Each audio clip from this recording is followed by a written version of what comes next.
en el estrado, el gran Manuel Aragón, Enrique Gimbernat, Teresa Freixes, Elisa de la Nuez Sánchez Cascado, Juan Luis Cebrián. Y aparece aquí en los carteles como comentarista Fernando Sabater. Muchas gracias a todos por haber acudido a esta convocatoria que se celebra en la Fundación Carlos de Amberes, que no deben ustedes abandonar sin haber visto el maravilloso cuadro de Rubens, el Martirio de San Andrés, que está en el presbiterio de la capilla. Muchas gracias y adelante. Tenía que tomar ahora la palabra Ángel Gandoy, director de la editorial Córdoba, por razones, yo creo que de búsqueda. ¿Estás ahí? Sí, sí, está. Entonces básate y toma tu posición. Muchas gracias.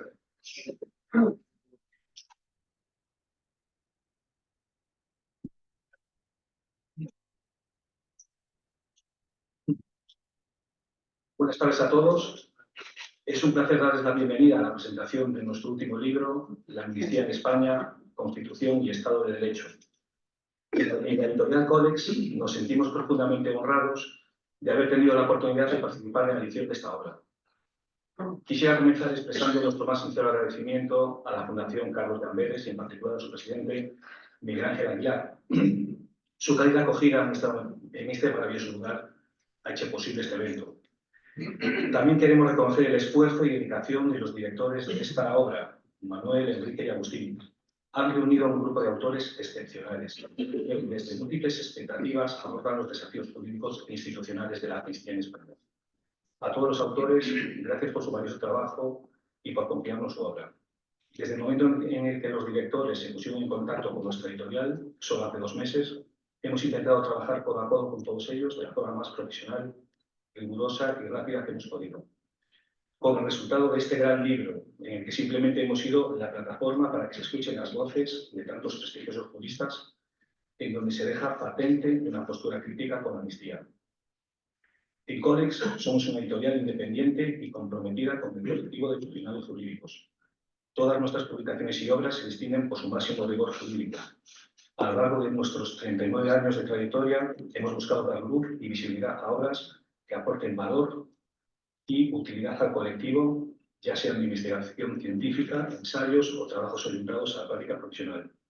Nuestro hilo conductor siempre ha sido el rigor profesional. Respetamos profundamente la independencia de los poderes del Estado y las instituciones del Estado. Nuestra labor de publicar y dar visibilidad a las obras de sus autores, que son autoridad en la materia, es una muestra de ello.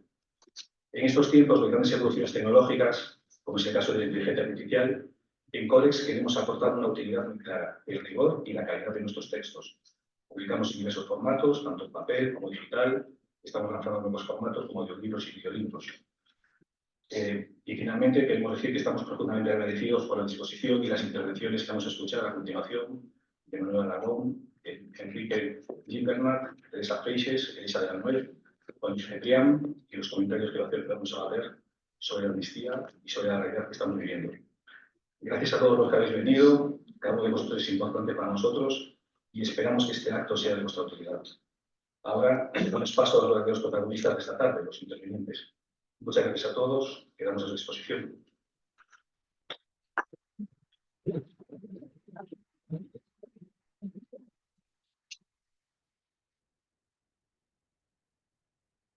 Se ha quedado, hay que apagar, porque si no, se cruza. Gracias, Miguel Ángel. Buenas tardes. Como todos saben, por eso están aquí, este acto tiene por objeto, como se ha dicho, la presentación del libro La amnistía en España, Constitución y Estado de Derecho. Los organizadores de este acto me han encomendado una doble función, la de moderador, pero también la de presentador.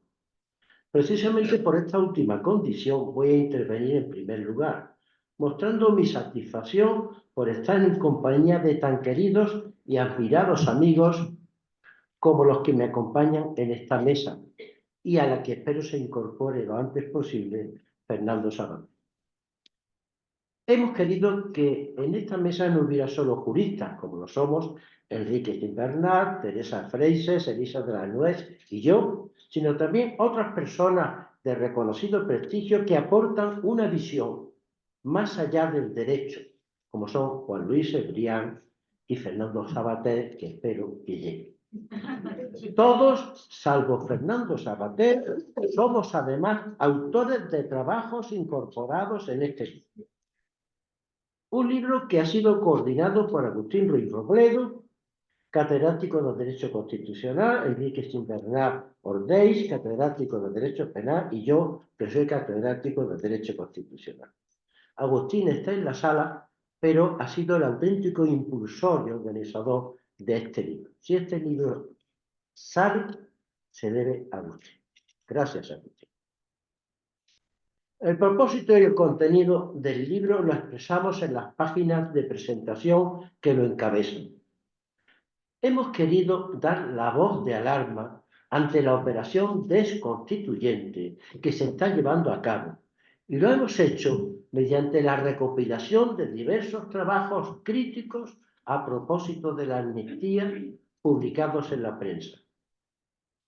Para evitar que el libro tuviese un volumen excesivo, hemos seleccionado a 66 autores, responsables de los 78 trabajos que integran este libro. La mayoría de esos trabajos de carácter jurídico, pero también otros de carácter no jurídico, pero no por ello menos importantes, porque abordan el problema de la amnistía desde el punto de vista de la cultura política, o si queremos llamarlo así, desde la reflexión cívica y moral. La última parte del libro está dedicada a criticar el inaceptable y reiterado asedio que con ocasión de la amnistía está sufriendo el Poder Judicial por parte de determinados partidos y dirigentes políticos que intentan socavar la independencia judicial, deslegitimándola e incluso calumniándola. Además, la insistente pretensión del gobierno y sus apoyos parlamentarios de desjudicializar la política, lo que persigue en realidad es que la política no esté sometida al derecho, que es en definitiva la pulsión atávica de cualquier despotismo. Propugnar que el poder está al margen y por encima de las normas jurídicas, legibus solutus, hasta el extremo de declarar impunes a los políticos que cometan cualquier clase de delito. Saludamos a Fernando Savater, que ya venturosamente lo tenemos en esta mesa. Gracias, Fernando. Buenas tardes.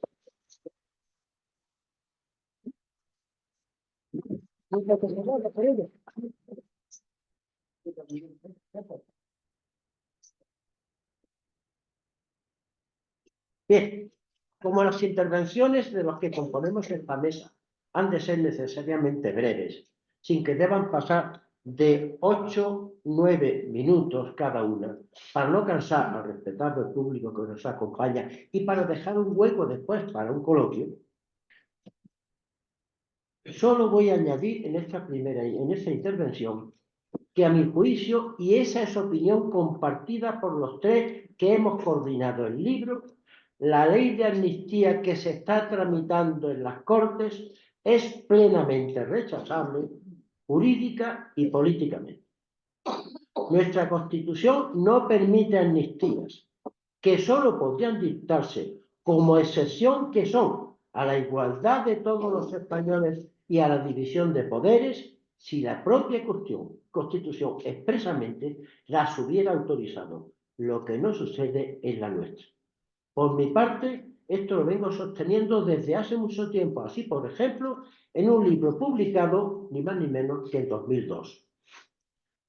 Pero menos aún permite nuestra Constitución una amnistía como esta de ahora, cuya redacción la imponen los propios amnistiables y que no está al servicio de los intereses generales, sino de un mero y notorio interés particular: el pago por la compra de unos votos que el presidente del gobierno necesita para mantenerse en el poder. Por si no fueran suficientes, que lo son, las razones generales que impiden a partir de la entrada en vigor de la Constitución cualquier amnistía, esta que se está tramitando en las Cortes Generales añade otra razón más, la de su manifiesta arbitrariedad. Estamos asistiendo estos días a un ejemplo palmario de corrupción política y jurídica, a un espectáculo indigno de deterioro de nuestro Estado constitucional y democrático de derecho. Es cierto que ese deterioro ya venía produciéndose desde hace años, pero ha llegado ahora a su máxima expresión con esta pretendida amnistía, no solo radicalmente inconstitucional, sino también difícilmente compatible con el derecho de la Unión Europea. Por si fuera poco, la imagen que en la tramitación parlamentaria de la amnistía nos está ofreciendo estos días el Congreso de los Diputados, convertido por el gobierno y sus aliados en un lugar donde la trapacería está alcanzando cotas de auténtica indignidad, retrata muy bien hasta dónde está llegando el deterioro de nuestro sistema institucional. Los lectores del libro podrán comprobar las razones jurídicas y políticas que existen para rechazar esta amnistía, unas razones expuestas con detalle y rigor en los 78 trabajos que en el libro se contienen, y que podríamos llegar a haber incluido muchos más, pero que quisimos detenernos ya en esa cifra muy, digamos, conocida por todos de 78. Que tanto nos llena de satisfacción con lo que se hizo entonces. Hemos creído que este libro era no solo oportuno, sino necesario ante los asiagos momentos por los que está atravesando la política española. Ante el ataque frontal al Estado de Derecho que la amnistía supone, aquellos que siempre hemos estado comprometidos con la defensa de nuestra democracia constitucional, tenemos la obligación ineludible de no guardar silencio, denunciando con firmeza y con razones, como se hace en el libro, esta inaceptable operación de derribo. Para detenerla, no solamente confiamos en las instituciones judiciales internas y europeas, sino también en la capacidad de respuesta de la propia sociedad.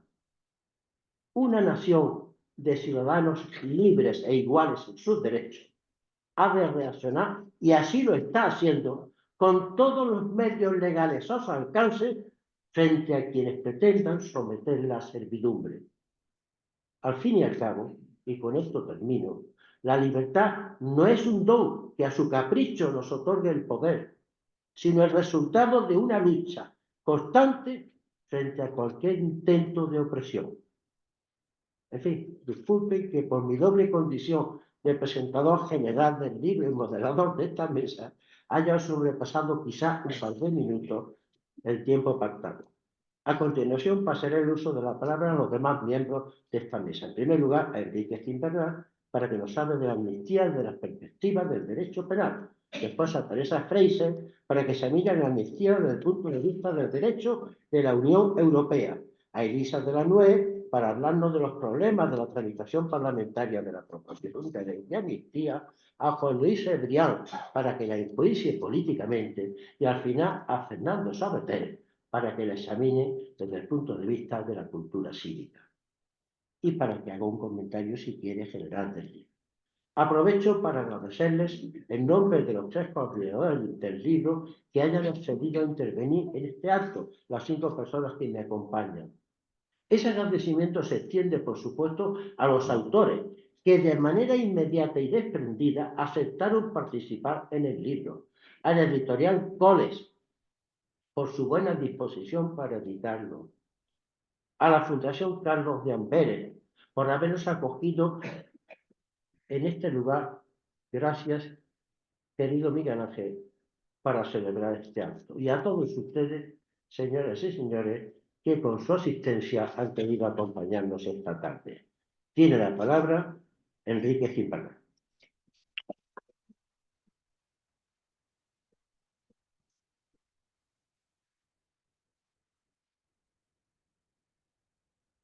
Buenas tardes. voy a exponerles a ustedes cuáles son los argumentos a favor y en contra de esta ley de amnistía, que realmente en su exposición de motivos acude a unos increíbles argumentos para fundamentar por qué se promulga esta proposición de ley orgánica de amnistía, porque son unos argumentos tan endebles que yo nunca había visto una cosa parecida desde el punto de vista. En primer lugar, hay que decir, y este sería uno, no el único de los argumentos, que la Constitución no permite la amnistía.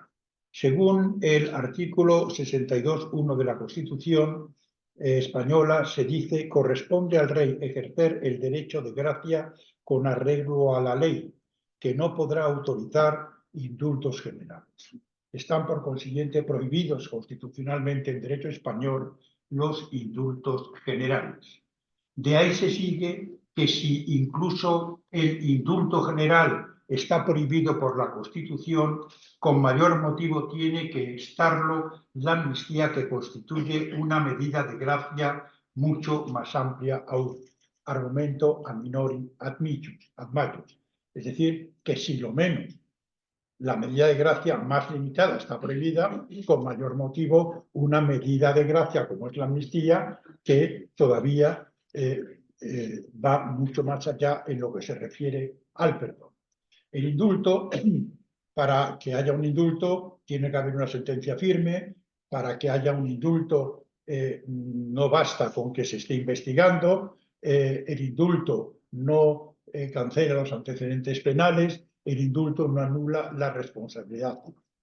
La amnistía, en cambio, que es un perdón mucho más amplio, no exige una sentencia firme que luego se perdona, sino que perdona, olvida tanto las sentencias ya firmes dictadas como el caso de que se esté investigando un delito amnistiado, en el sentido de que si se está investigando se dicta un auto de desobedecimiento libre, y si ya ha sido dictada una sentencia, entonces se dicta un auto de extinción de la responsabilidad criminal. La amnistía, en cambio, como he dicho, o sea, es mucho más allá, va mucho más allá que el indulto. Como dice, es una cosa que es elemental, pero no solamente en derecho. Si no se puede lo menos, con mayor motivo no se puede lo menos. Por consiguiente, la amnistía está prohibida constitucionalmente en el derecho penal español y en el derecho constitucional español. Como dice el profesor Miguel Ángel Recuerda, si se admitiesen las amnistías en nuestro derecho, no estarían realmente prohibidos los indultos generales, a pesar de su prohibición en la Constitución, pues se podían conseguir los mismos efectos por la vía de la amnistía. Es decir, que esa prohibición sería inútil. Para perdonar, entonces el poder ejecutivo o el poder legislativo, en este caso de la amnistía, dice, bueno, pues entonces en vez de ser un indulto general, voy a decir una ley de indulto, una ley de amnistía, y hago algún perdón que va más allá. Por tanto, sería un precepto inútil, porque mediante este subterfugio de convertir el indulto en amnistía, entonces sí que estaría permitido, y entonces la prohibición sería inútil, y naturalmente el legislador establece prohibiciones para que se puedan puentear por la vía de la amnistía.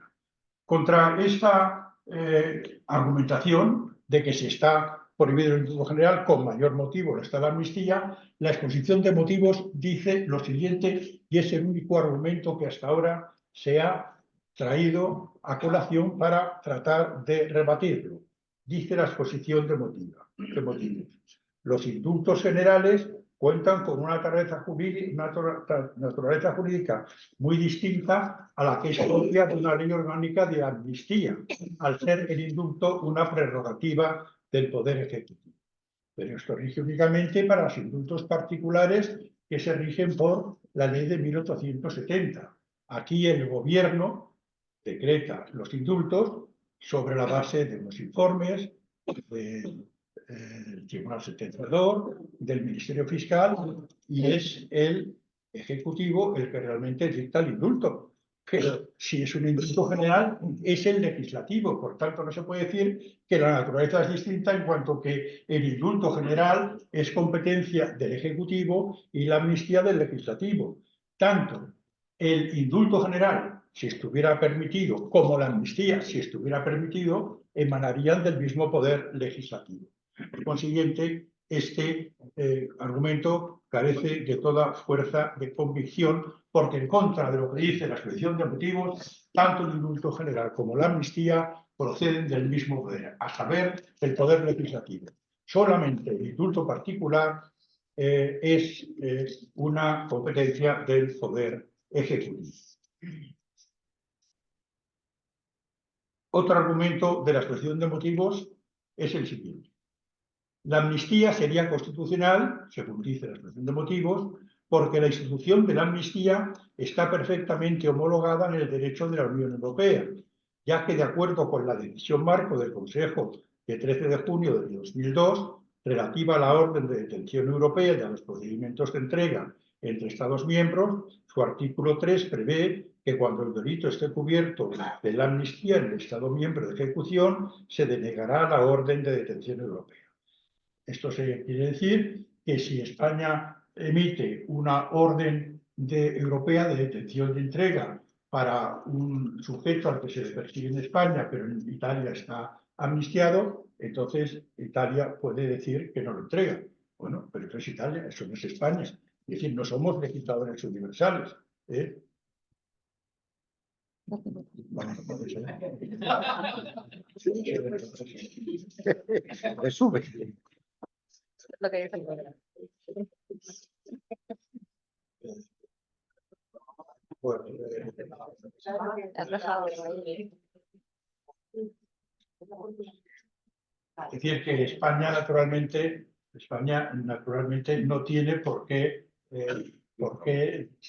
admitir la amnistía, sino que además es que en la transposición de ese decreto, de esa decisión marco, España al transponer habla no de la amnistía, sino del indulto. Otro argumento sería el argumento, según la exposición de motivos, de que existen más de 30 acuerdos internacionales suscritos por España en materia de traslado de personas condenadas o extradiciones, teniendo más de ellos rango de tratado convenio internacional, lo que implica una revisión previa sobre su plena constitucionalidad. Cada parte podrá conceder el indulto, la amnistía o la conmutación de la pena de conformidad con su Constitución o sus demás normas jurídicas, artículo 12 del Convenio Europeo de Traslado de Personas Condenadas. Es decir, que si ya han traído a España a una persona condenada al extranjero, entonces yo puedo conceder la amnistía a esa persona que ha sido trasladada a España. Bien, ha sido trasladada a España, pero eso es según la Constitución y las demás normas jurídicas del Estado en concreto. Si en España no está admitida la amnistía, pues entonces eso no somos legisladores universales. Naturalmente, que se nos ha entregado a una persona, allí si la amnistía no podemos decir nada, pero eso no quiere decir que nosotros tengamos que eso fundamente la amnistía. Bien, otro argumento, a la vista del poco tiempo que me queda, dice, bueno, pero es que hay unas leyes de amnistía del año 77, del año 75, o sea, realmente, o sea, esto es lo que dice la exposición de motivos. Dice, entonces se tendría que haber sido derogada si realmente la Constitución española prohíbe la amnistía. Pero si es que es el ABC, es decir, si es que naturalmente, si se dictaron amnistías en el 77 y en el 75, cuando la amnistía estaba autorizada, la Constitución que la prohíbe no se puede aplicar retroactivamente porque es una ley menos favorable. Lo dice el artículo 93 de la Constitución y lo dicen todos los textos internacionales de derechos humanos.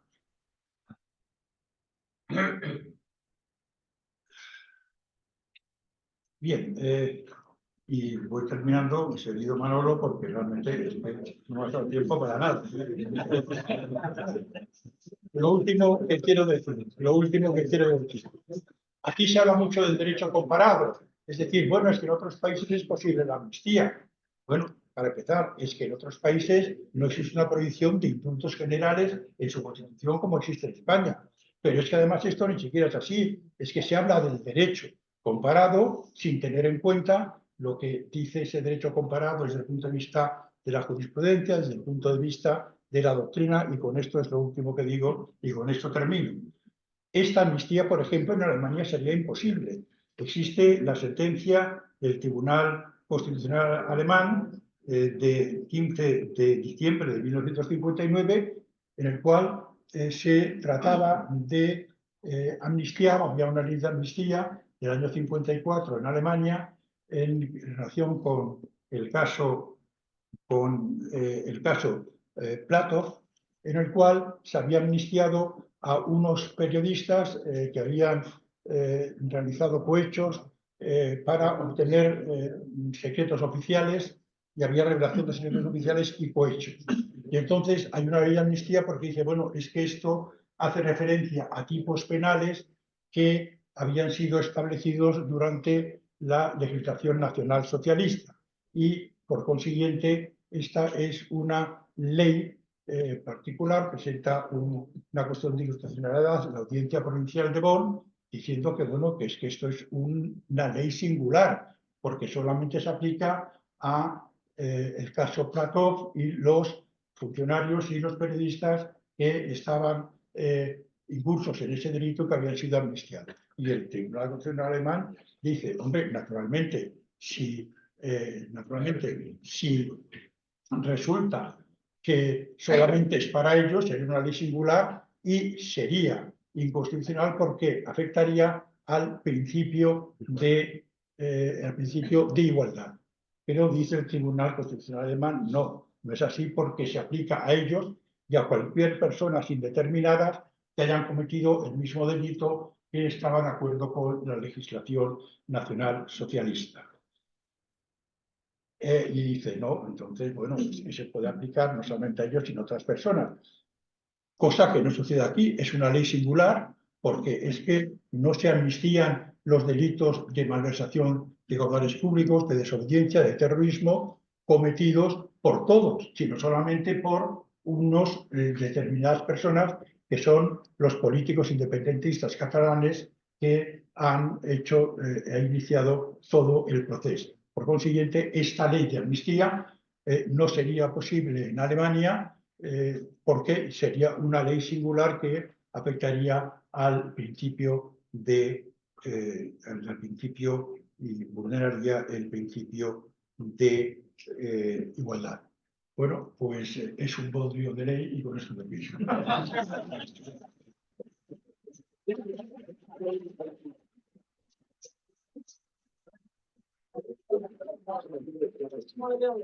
Perdona, Enrique, pero es que somos 6 y como aquí se cierra a las 8:30 y tenemos que dar lugar a un coloquio con los asistentes, y alguno quiere preguntar algo, no hay más remedio que estás apretarse. excusatísimo. Es que no lo he preparado en casa el tiempo, y por consiguiente pensaba que va a ser 10 minutos y me vas a dejar por lo menos 5 más. Te recomiendo una cosa. Caso, tú no sé qué más. Cuando tengas que tasar el tiempo mucho, lo que has escrito le sale muchísimo más.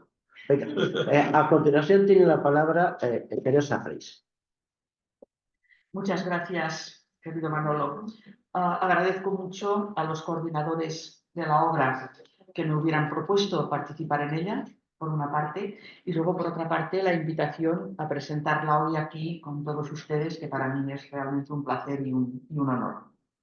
A mí me toca exponer desde el punto de vista del derecho de la Unión Europea cómo queda esta ley de amnistía, aunque no únicamente la ley de amnistía. Porque el marco de referencia que tenemos en la Unión Europea al respecto es el Estado de Derecho, que es uno de los valores de la Unión reconocido en el artículo 2 del Tratado de la Unión Europea. Pero, ¿qué es el Estado de Derecho? Porque no podemos pensar que eso es una entelequia sobre la cual se pueda decir cualquier cosa. Para poder analizar cualquier política o cualquier norma jurídica o cualquier sentencia, teniendo en cuenta este valor del Estado de Derecho, lo que se utiliza son los criterios de verificación que sentó la Comisión de Venecia en el año 2016 y que fueron aprobados después por la Asamblea Parlamentaria del Consejo de Europa en el año 17. hay toda una gran lista de criterios que se analizan con respecto al caso concreto que estemos estudiando. Por ejemplo, pues la ley de amnistía. Si vemos de qué manera los criterios de verificación se tienen que aplicar para considerar que no se ha vulnerado el Estado de Derecho, y eso lo proyectamos en esta última etapa que hemos estado viviendo, en la que la ley de amnistía es un elemento más, pero no es el único, resulta que casi todos esos criterios nos quedan temblando. Nos quedan temblando porque, con relación a las obligaciones que tiene el Poder Ejecutivo en el respeto del Estado de Derecho, pues ya se ha constatado, ha habido un exceso de legislación de urgencia no justificada. Ha habido también un intento continuado de utilizar desde el Poder Ejecutivo la proposición de ley, que es una técnica propia del Poder Legislativo, para obviar los informes preceptivos por parte de los órganos técnicos. Y ahí es donde se denota muy claramente que eso no se ha querido hacer así. En el caso de la ley de amnistía, nos pueden decir, bueno, es que el proyecto se preparaba cuando todavía el gobierno estaba en funciones, y un gobierno en funciones no puede adoptar un proyecto de ley, ¿cierto? Se elabora desde el gobierno, porque así nos lo dijo el propio gobierno, salió el ministro explicándola en Bruselas y explicándola en el Congreso como cosa propia, con lo cual no era realmente una proposición de ley de un grupo parlamentario, sino que venía directamente del gobierno. Entonces nos lo explican y, bien, pues evidentemente no podía ser proyecto de ley, proposición de ley. Pero en la toma en consideración en el Congreso de los Diputados, la oposición pidió que, a pesar de que fuera proposición de ley, se hicieran también los informes técnicos. Si realmente no hubiera habido mala fe, era el momento idóneo para poderlos pedir y así contar con las opiniones cualificadas del Consejo de Estado, del Consejo General del Poder Judicial y de los órganos que preceptivamente hubieran tenido que dar su opinión. Pero claro, como la suponían o la presuponían desfavorable, pues rechazaron esa solicitud y no hubo ningún tipo de estos informes. Precisamente en la visita de la Comisión de Venecia, que ha tenido lugar la semana pasada aquí a España, una de las cosas que más se les preguntó a distintas personas o instituciones que tuvieron esas entrevistas es ¿por qué no se contó con esos informes? Se le preguntó directamente al fiscal general del Estado por qué no se ha emitido informe. El Poder Legislativo ha estado completamente relegado. Si recordamos, todo el tiempo de gobierno en funciones no hubo manera de poder hacer ninguna actividad legislativa normal cuando las Cortes no estaban en funciones. Las Cortes ya estaban constituidas, las comisiones ya estaban formadas, el trabajo parlamentario ya hubiera tenido que ser posible y no lo fue. ¿Y qué decimos con respecto al Poder Judicial? Con todos los desprecios que, en contra de la propia doctrina del Tribunal Europeo de Derechos Humanos, que taxativamente explicita que los poderes públicos no pueden intentar despreciar o desvalorizar al Poder Judicial porque eso significa hacerle perder la confianza de la ciudadanía. A pesar de que esto es una doctrina muy consolidada, se ha visto cómo desde el propio gobierno ministros concretos han ido haciendo unas críticas inadmisibles a la función de nuestros jueces. Bueno, frente a esto, el derecho de la Unión Europea, ¿qué es lo que puede hacer? ¿Qué mecanismos tiene? Tiene mecanismos de tipo político y tiene mecanismos de tipo jurídico o jurisdiccional. Mecanismos de tipo político, como puede ser o podría ser hipotéticamente, llegado el caso, la aplicación del artículo 7 del Tratado de la Unión Europea, que es el que establece el procedimiento de sanción por infracción de valores, por infracción del valor Estado de Derecho, que está en el artículo 2 de los tratados. Claro, esto es un mecanismo de tipo político que siempre es el último cartucho, es decir, cuando todos los demás han fracasado es cuando viene el artículo 7.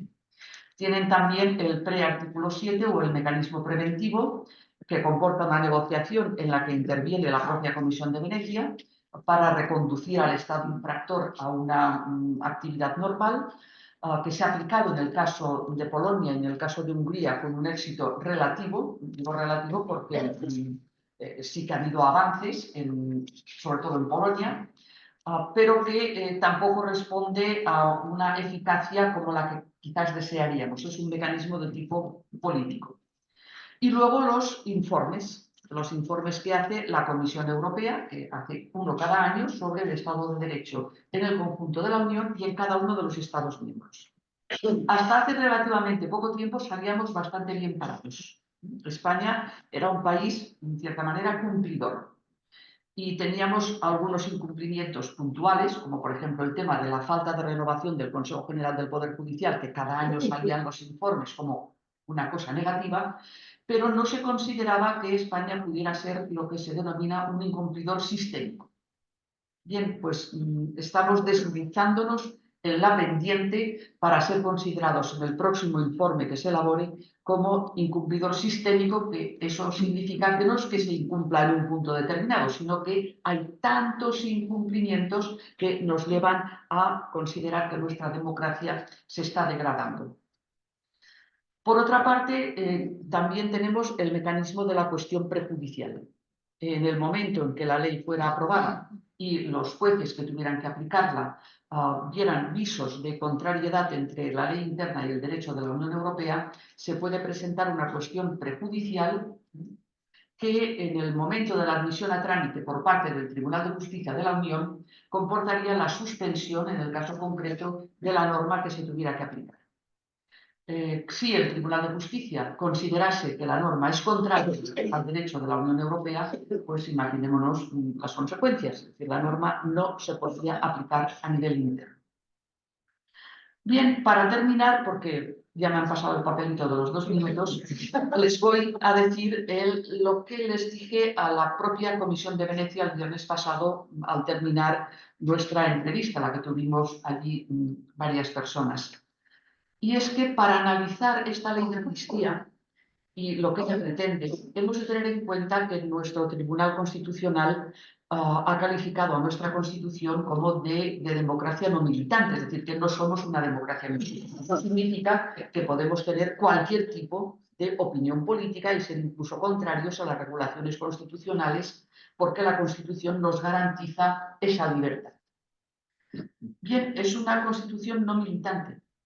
Pero es que resulta que lo que se va a aplicar, a quien se va a aplicar la ley de amnistía, no es a personas por sus ideas, es decir, por la ideología que tuvieran, por ser catalanes, como yo misma, o por ser independentistas, que no lo soy, evidentemente.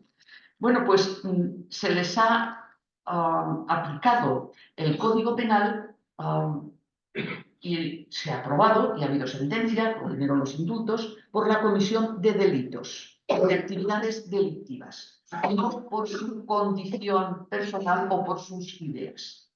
Y claro, cuando estamos hablando de comisión de delitos, estamos viendo que hay autores de los delitos. Y autores sobre los cuales se ha comprobado y otros que se está instruyendo la causa. Y estamos muy preocupados por amnistiarles. Parece ser que hay una gran preocupación para amnistiar a esas personas porque, bueno, pues a lo mejor se considera que lo que hicieron no fue delito, cuando los tribunales habían dicho que sí. Cuando hablamos de que hay delitos y hablamos de que hay autores, también hablamos de que hay víctimas de ese delito. La ley de amnistía no tiene en absoluto en cuenta las víctimas de los delitos y además incluso pretende extinguir responsabilidades civiles y otro tipo de responsabilidades. ¿Qué hacemos con esas víctimas? Es que esa ley, además de incumplir con criterios de inconstitucionalidad interna y de contrariedad con los valores europeos, es una ley que no responde a los principios básicos de equidad. Muchas gracias.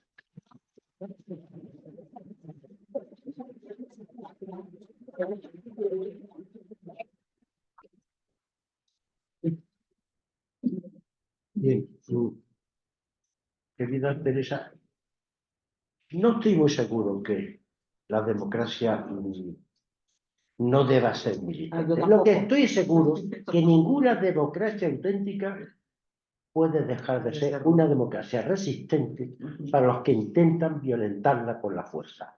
sin ninguna duda. Ahora tiene la palabra Elisa de la Noche. Teresa, ¿cuelgas? Sí. Bueno, muchísimas gracias en primer lugar por la invitación. Estaba comentando en la mesa que es la primera vez que veo cola en la calle para la presentación de un libro jurídico, o sea que está claro que el tema interesa. A mí me han pedido que hable sobre todo de los aspectos procesales de la tramitación de la proposición de ley y voy a enlazar con algunas de las cosas que se han dicho antes, además como soy la última jurista en hablar. En primer lugar, con lo que decía Teresa, esto es una preocupación no solo por esta ley de amnistía, viene de antes. Es lo que está pasando con el Poder Legislativo, con otros poderes también en España, de forma que, como hemos visto últimamente, la tramitación, digamos, por decreto ley, que es la excepcional, sustituye a la ordinaria, que es la de la tramitación de un proyecto de ley. Pero es que aquí saltamos un paso más y vamos a una proposición de ley de amnistía que viene evidentemente del acuerdo del PSOE con Junts para posibilitar una investidura y que efectivamente se nos dice solo se puede hacer por proposición de ley porque el gobierno está en funciones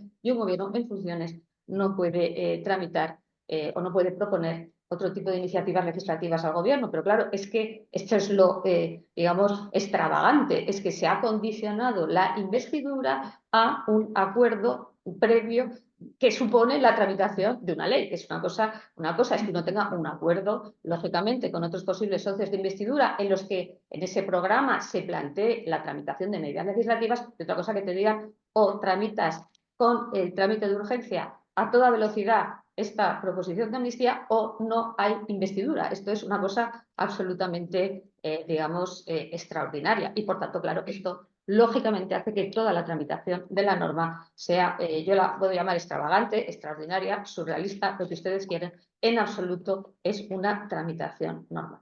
La primera es muy obvio, se está trasladando al Parlamento el resultado de un acuerdo que se ha hecho fuera de ese Parlamento, ¿no? Esto lo han visto en la Fundación de Derecho, de la que soy secretaria general, tenemos muchos notarios y esto lo vieron inmediatamente, es decir, esto se parece más a un contrato privado entre partes, en el sentido además de la opacidad, no se sabe, si se acuerdan ustedes, no se sabía muy bien que se estaba pactando y después lo que se hace es que se le traslada al Parlamento, que se supone que es la sede de la soberanía popular, un texto que ya, bueno, a través de la proposición de ley que plantea el Grupo Socialista en el Congreso, que ya esto es lo que hay, ¿no? Entonces, claro, uno puede pensar que esto es todo lo contrario de lo que sería la tramitación en un parlamento democrático. ¿Se acuerdan de lo de luz y taquígrafos, no? Se supone que todos, empezando por los propios representantes de la soberanía nacional, tienen que saber, conocer, tener la información necesaria para pronunciarse sobre cualquier norma y además, como también ha dicho Teresa muy bien, que tienen que tener una serie de garantías que son las que prevé el ordenamiento jurídico para que lo que se tramita en el Parlamento sea no ya acorde con la Constitución, sea razonable, tenga, digamos, esté en favor de los intereses generales y todo eso está previsto en nuestro ordenamiento jurídico. Nosotros tenemos una ley, que es la ley del gobierno, que tiene un artículo que es el artículo 86, que explica cómo se tiene que tramitar lo que debería ser una tramitación ordinaria, un anteproyecto de ley, que es esta, digamos, ley que elabora el gobierno con un montón de garantías, empezando por una que es muy interesante porque a nuestros representantes políticos les gusta hablar de participación. Pues lo primero que tiene un anteproyecto de ley es un trámite de consulta pública, es decir, oiga, los ciudadanos, ¿qué opinan? Esto se hace continuamente, ¿no? Por supuesto, tiene también, como ha dicho bien Teresa, una serie de trámites que intentan garantizar que la ley se ajuste al ordenamiento jurídico, pero que también sea una ley, como digo, racional, que cumpla con lo que es su finalidad. Y ahí están los informes que deberían pedirse, deberían haberse pedido en una tramitación ordinaria, por supuesto, tratándose de una ley tan importante, informe del Consejo General del Poder Judicial, del Consejo de Estado, incluso de la Fiscalía General. Nada de esto se hace porque se teme, con razón, que esos informes, digamos, bueno, pues puedan poner pegas. Entonces, todo esto es lo que hace que tengamos que ir a un modelo que es la proposición de ley, porque es la exigencia que hace Junts, que tenemos que tramitarla con trámite de urgencia, que no sepamos nada, empezando por los representantes de esto de qué va, y que nos encontremos con un modelo absolutamente extravagante de legislar, en donde se han perdido, por así decirlo, todas las garantías de un procedimiento legislativo ordinario, todos y cada uno. digamos, para que esto encima tenga más aspectos surrealistas, nos encontramos con que la ley que ha sido pactada no vale. ¿Y no vale? ¿Por qué? Porque resulta que empieza a haber decisiones judiciales y ahí, bueno, pues también, como han comentado los compañeros, con los correspondientes ataques por parte del gobierno o de los partidos que son aliados del gobierno. Y claro, como lo que se intenta no es la convivencia en Cataluña ni los intereses generales, sino es solucionar la situación procesal concreta de un señor y de otros cuantos más, pero sobre todo de un señor, si eso no pasa, es que no vale la ley, así de claro. Entonces, claro, no, es difícil engañarse con esto. Entonces empiezan las famosas enmiendas, que son enmiendas ad hominem, es decir, es para solucionar el problema de un señor concreto y, bueno, pues al final, como bien saben, el PSOE dice que por aquí no pasa, al final Junts vota en contra y estamos de vuelta en la Comisión de Justicia. Todo esto es absolutamente extravagante. Yo es que no sé cómo calificarlo. Le decía antes a Enrique que cuando uno estudia estas cosas dice, pues no sé si me van a creer, ¿no?, cuando se cuentan estas cosas. Y luego yo creo que también hay otra cuestión muy importante, que es, aparte de intentar evitar todos aquellos informes o trámites que pudieran decir, ojo, lo que queremos es llegar cuanto antes al Tribunal Constitucional. Esta es la idea. ¿Por qué? Bueno, pues porque el Tribunal Constitucional tiene unas mayorías que se supone que son favorables a que se diga que la ley es constitucional. Y también esa reflexión es importante porque en todo este procedimiento lo que estamos buscando son aprobaciones formales, es decir, y lo hemos oído, expresar si el Tribunal Constitucional dice que es constitucional, no hay nada más que decir. ¿Qué pasa? Pues que lógicamente hay muchos ciudadanos que sospechan razonablemente que el Tribunal Constitucional puede resolver 7-4, como viene haciendo. Nosotros estamos monitorizando las sentencias del Tribunal Constitucional en asuntos relevantes política y mediáticamente, 7-4, 7-4, es decir, los dos bloques. Quizá en este caso serían 6-4 porque el exministro Campo parece que se va a abstener, pero en cualquier caso esto es un poco lo que se está buscando, llegar al final del camino y que el Tribunal Constitucional diga, uy, esto es perfectamente constitucional y aquí no ha habido ningún problema. Claro, por eso necesitamos quitar todos los obstáculos posibles del camino. Y aquí hay un tema sobre el que sí quería incidir, que es un poco el que me ha traído aquí, que es sobre el que escribo en el libro, que es el trámite de admisión en la mesa del Congreso. Como saben, o no sé si saben, hubo ya en el año 2021 una proposición de ley también para una amnistía muy parecida, digamos, en cuanto al fondo, menos sofisticada en cuanto a la forma, porque sí han aprendido un poco, como ha mencionado, sí, me quedan 2 minutos, como ha mencionado Enrique, digamos, aunque la exposición de motivos de la ley de amnistía es muy mala, pero es bastante mejor que la proposición anterior. Quiero decir, había ya una declaración de la mesa del Congreso diciendo que esto no se tramitaba porque era de palmaria inconstitucional, que es el parámetro que ha establecido el Tribunal Constitucional, porque esto es muy interesante. El Parlamento es soberano, sí, pero tiene que hacer normas que sean conformes con la Constitución. Y hay un primer trámite, este trámite de admisión en la mesa del Congreso, que el reglamento del Congreso permite ese trámite de admisión y en algunos casos, en estos casos de palmaria, flagrante inconstitucionalidad, se puede inadmitir. Y ha habido inadmisiones, no es digamos, es una cosa que ha pasado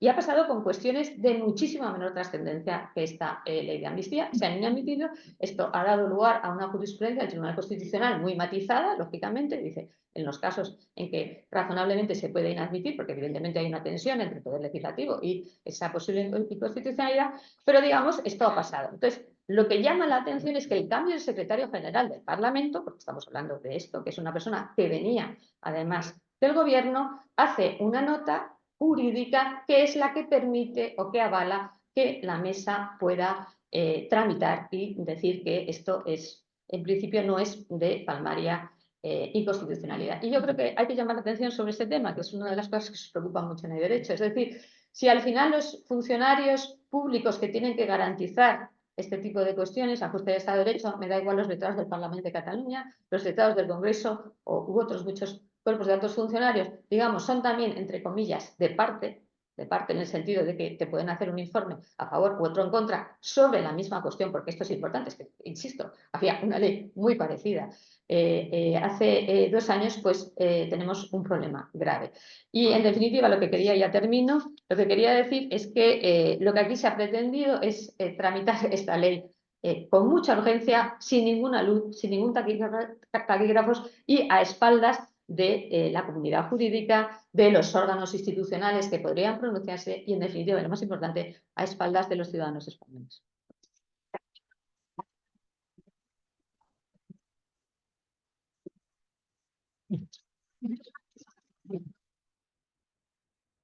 Tiene la palabra Juan Luis Serrín.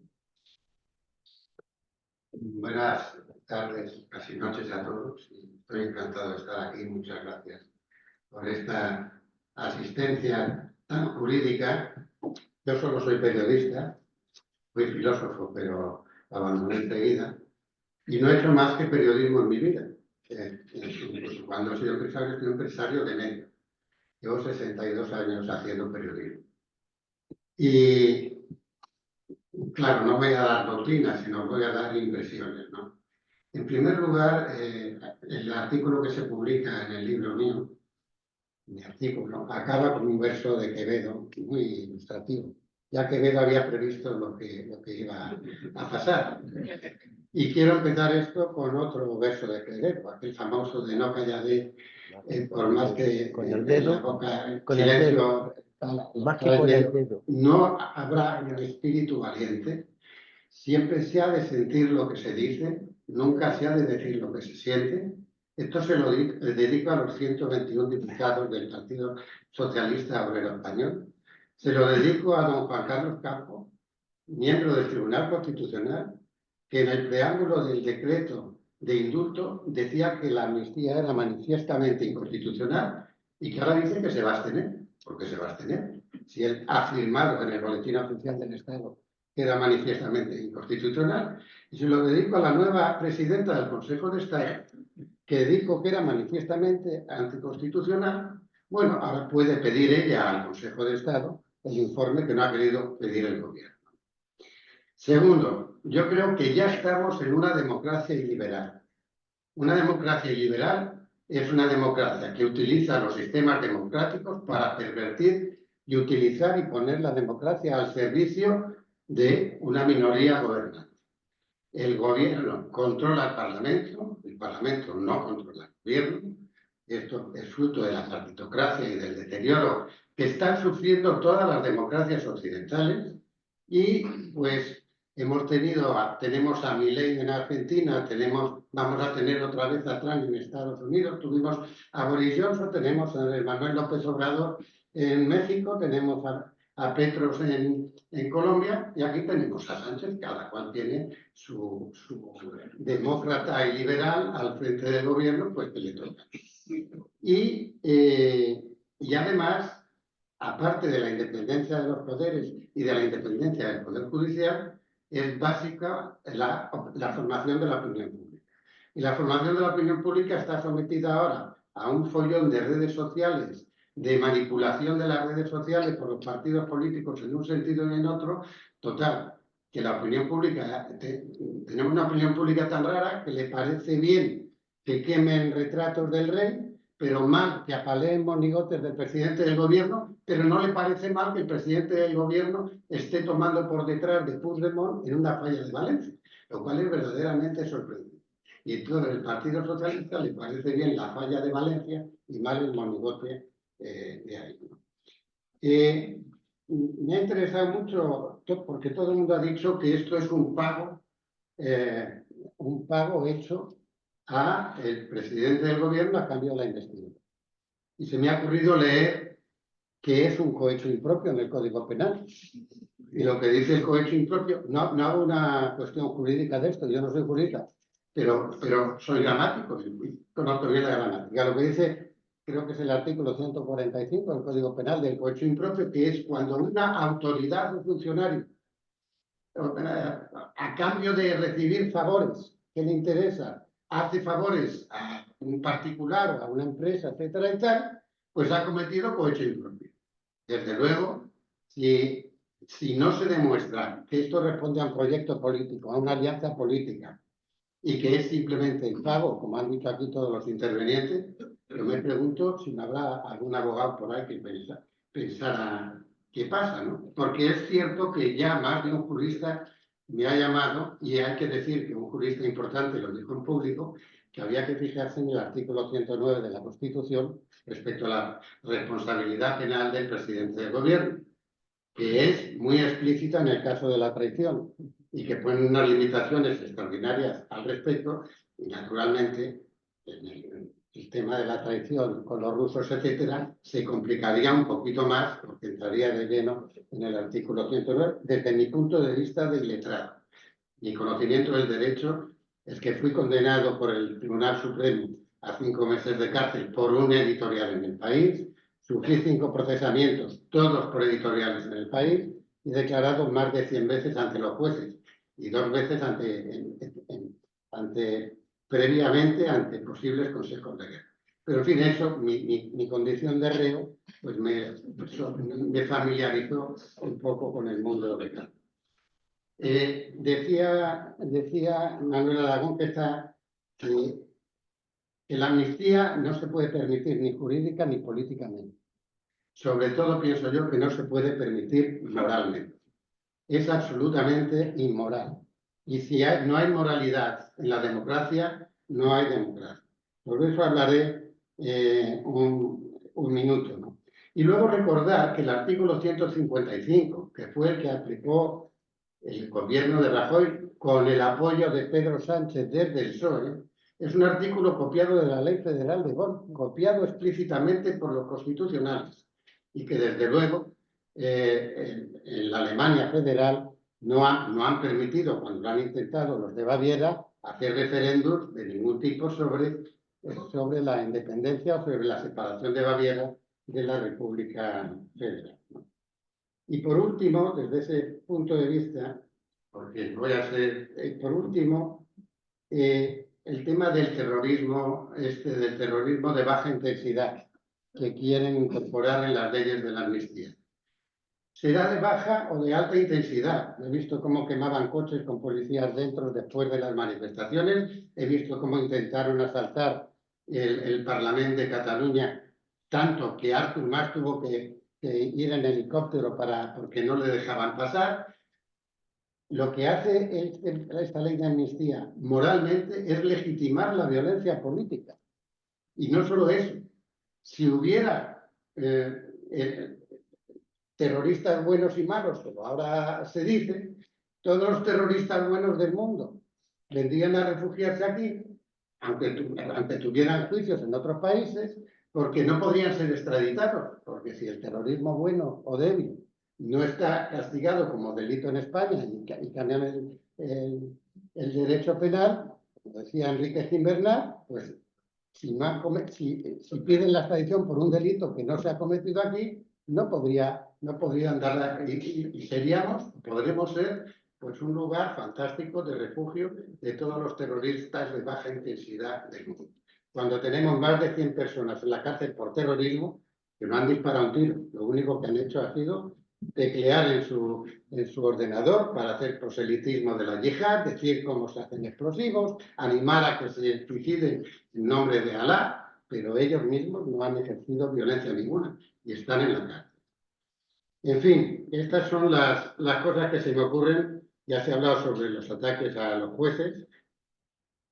Si desaparece la independencia judicial, desaparece ya no la democracia, no tendremos democracia liberal, ya no tendremos ninguna democracia. Y quería, para terminar y para darle la palabra a Fernando, ayer publiqué un artículo sobre la necesidad sobre acabar con el deterioro moral de la clase política que tenemos y que hay en otros países, pero que tenemos en el actual Parlamento.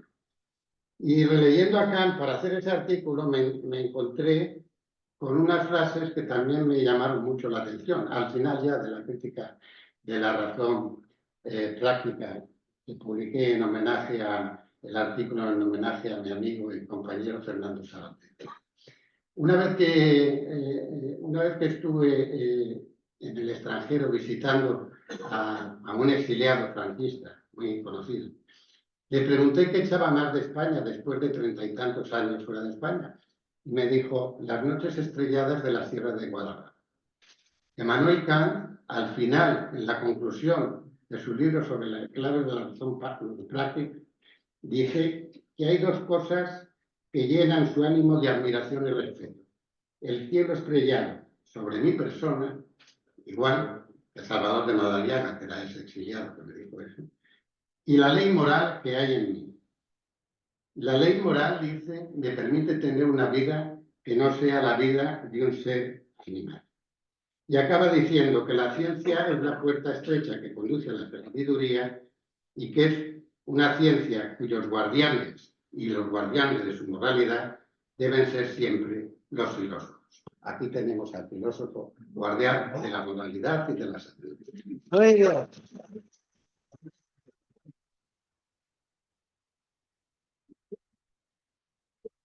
¿De dónde está hablando? Adelante. Después de canto, bueno. Bueno, la verdad es que estoy encantado de estar con todos ustedes y con personas tan ilustres, con amigos, y agradecer el hecho de que me hayan colado aquí, pues un poco por la habilidad pura, porque yo la verdad es que no, en fin, no tengo conocimientos jurídicos, a pesar de que mi pobre padre se empeñaba que fuera abogado, pero no fui. Y luego, pues no he sido casi nada más. O sea, entonces, realmente, salvo aplicar de algún modo criterios racionales, no puedo decir mucho más. Las cosas importantes y objetivas y legales, pues las están diciendo los maestros que saben del asunto. Que yo creo, es verdad que siempre se comenta, hombre, que el derecho no responde exactamente al sentido común.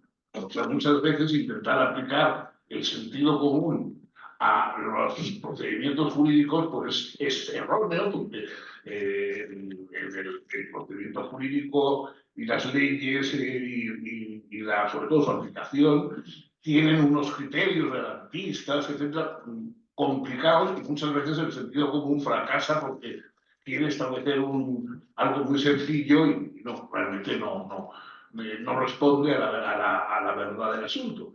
Pero por otra parte, yo, sabiendo que el sentido común no siempre es lo que expresa mejor la verdad jurídica, nunca he encontrado ninguna verdad jurídica ni legal que fuera contraria a la razón. O sea, yo creo en eso, no sé si soy muy racionalista, pero creo que todo el derecho y todos los procedimientos jurídicos que vienen además de Roma, que no era precisamente la tierra de los irracionalistas ni de los soñadores, sino una tierra muy práctica y eficaz, yo creo que el derecho tiene que estar ligado a la razón práctica, ¿no? Y en ese sentido, pues, como ciudadano demócrata, me siento obligado a respetar las leyes, pero como ser humano me siento obligado a respetar la razón. Y si tengo que elegir entre las dos cosas, elijo la razón. Entonces, en este caso, me parece que estamos ante una propuesta de esas que decía Orwell, ¿no? Orwell creo que fue el año 39, en su escrito sobre la lengua inglesa y la política. Orwell dice, bueno, todos los discursos políticos en nuestro tiempo, el año 39 y también ahora, tienen como principal función defender lo indefendible. Y por eso utilizan expresiones tan brumosas y tan confusas, porque claro, hay que defender lo indefendible y eso no siempre es fácil. Bueno, yo, en torno al tema de la amnistía, constantemente me estaba acordando de estas frases de Orwell, ¿no? Es decir, me parecía que todo era buscar argumentos para defender lo indefendible. Sobre todo ese argumento de que esto va a favorecer la reconciliación, que eso lo hemos oído mucho en el País Vasco, ¿no? El País Vasco, cada vez que se ponía alguna objeción a los procedimientos para liberar etarras, desconectar leyes que los perseguían, etc., siempre se decía, no, es que hay que facilitar la reconciliación. Y yo decía, pero ¿yo con quién me voy a reconciliar si yo no me he enfadado con nadie? O sea, si no, porque yo no estoy enfadado con nadie, es que hay un señor que me quiere matar. Entonces eso, pero yo ¿por qué me voy a reconciliar con él si yo no le he hecho nada? ¿No? Entonces, en general, esa idea de la reconciliación. ¿Pero por qué va a reconciliarse uno con los delincuentes? O sea, la reconciliación con el delincuente es aplicar la ley. Eso es la forma civilizada de reconciliarse con las personas que transgreden las relaciones humanas, es aplicar la ley y ya está. Entonces, una vez que se ha aplicado la ley, pues, te llevas con el delincuente estupendamente. Claro. Y yo creo que esto pues, es un caso igual, esta idea de ¿es posible la amnistía? ¿Se puede? ¿No se puede? Bueno, se ha debatido, personas que saben mucho más que yo. El libro que ustedes harán bien en ver está lleno de argumentos, etcétera, en contra de la constitucionalidad y de la legalidad de la amnistía. Pero yo creo que hay una pregunta previa. Cuando hace 1.000.000 de años, cuando yo escuchaba a Foucault en el Collège de France, en París, una de las veces, las clases de Foucault eran muy tumultuosas porque era el año 69, ¿no? Entonces todos en la clase hablaban, gritaban, en fin. Los que queríamos oír a Foucault teníamos que estar así porque no se oía más que todo el barullo de la gente alrededor. Pero en fin, un chico, había salido el tema de la revolución, el tema de la revolución salía todas las tardes, y entonces uno de los chicos se levantó y le dijo: pero Foucault, ¿la revolución es posible o no es posible? Y Foucault le contestó: hay una pregunta anterior, si es deseable. Bueno, esto es un poco lo que también aplicaría al tema de la amnistía. Antes de saber si es posible, si es constitucional y tal, pero es deseable. Es deseable. O sea, esa idea parece que da la impresión de que los demócratas, los defensores del Estado, los defensores de la democracia, tenemos que ir a buscar a los delincuentes y pedirles por favor que acepten la amnistía. Que es un poco, yo creo, el error que ha habido en algunos planteamientos, incluso en algunos recientes que hemos oído del Partido Popular, etc., probablemente con buena intención, pero claro, van a pedirles, mire, es que a ver si ustedes nos favorecen, facilitan el hecho de que les podamos amnistiar. No, o sea, lo que se trata es de que ellos vengan a pedir que se les amnistíe o que se alivie sus penas. Que ellos sean los que vengan a reconciliarse con España, no España reconciliarse con ellos. España no tiene por qué ir a reconciliarse con los separatistas que le han amenazado. No, señor. Ellos tienen que venir a reconciliarse con España y con las leyes y con el orden que estamos defendiendo nosotros. O sea, tenemos que...